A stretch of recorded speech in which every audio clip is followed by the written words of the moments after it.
Жаңалығым бар, әже. Не болды? Қандай жаңалық? Ата-анамды өлтірген кезде оқиға орнына бірінші болып жеткен полицейді таптым. Өмер Пехливан. Сен оны білесің бе? Неге солай жасайсың? Білетінің жеткіліксіз бе? Тағы не анықтағың келеді? Анықтадым. Мен ол Хазар Шадоглуды өлтіремін. Бұл үшін сазайын тартады. Ол менің ата-анамды өлтірді. Енді сол үшін өзі де өледі. Немерем. Полицей маған бәрін айтты.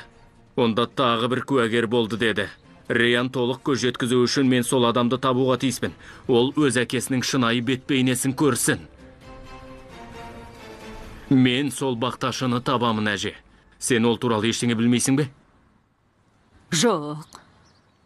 Полицейлер маған ол туралы айтқан жоқ. Мен бәрін білем. Сенің жасырғаныңның бәрін білем.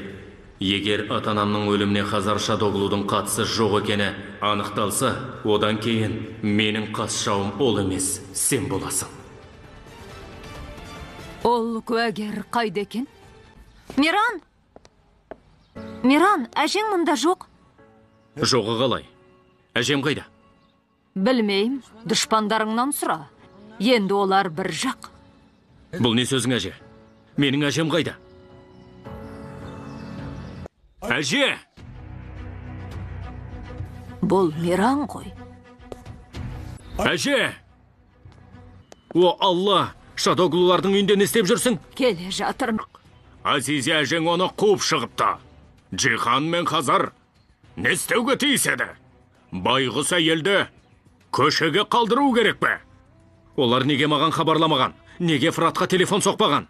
Үнемі айғайлап жанжал шығарасың. Сенен қорқамын. Енді сені жек көремін. Гүл ханым, сені қорқытқым келген жоқ мен. Әже, неге бұлай істедің? Неге? Егер бізбен бірге осы үйде тұрғың келсе, сен енді ол адаммен кездеспеуге тиіссің. Жақсы, балам. Ең бастысы сен ренжіме. Мен үшін ұрсудың қажеті жоқ. Мен әрқашан сенің жаныңда қалайыншы. Маған басқа ештеңе қажет емес. Тек сенің жаныңда болсам болды. Бәрі сен айтқандай болсын. Сенің анаңның көзі емес пе? Оған осылай жасауға қалай дәтің барады? Бұған тіпті менің жаным ауырады. Бұл менің соңғы шешімім.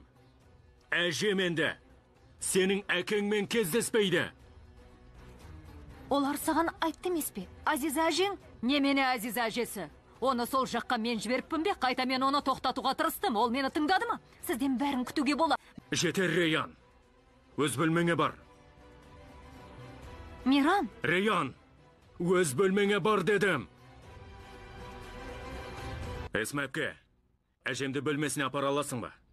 Мен апарамайсың. Өзіңнің сүйікті әжеңе бұлай жасамайтынсың. Оған қоса менің көзімше әйеліңе ешқашан дауыс көтерген емессің. Не болды, Миран? Сенің не ойлағаның бар? Миран әкемнің сені өз үйіне апарғанын біледі. Айланы іздеп табу үшін әжеңмен сөйлесуім қажет болды. Азизенің білгенін қалаған жоқпын. Бірақ ол біліп қойыпты. Әжеңді үйіне жеткізіп салмақшы болғанымда жағдай өзгеріп кетті. Азизе оны қумаса да қуғаннан бетер етті. Сондай жағдайда оны қалдыра алмадым. Өз үйімізге алып кеттім. Хабарың болсын. Миран сізге сондай сөздер айтқан үшін қатты қынжылады. Бірақ солай жасауға тиіс болды, әже. Енді шындықты білдіңіз. Уайымдамаңыз. Тек ешкімге ештеңе айтпаңыз, жақсы ма? Жоқ. Жарайды. Өте жақсы. Аллаға шүкір.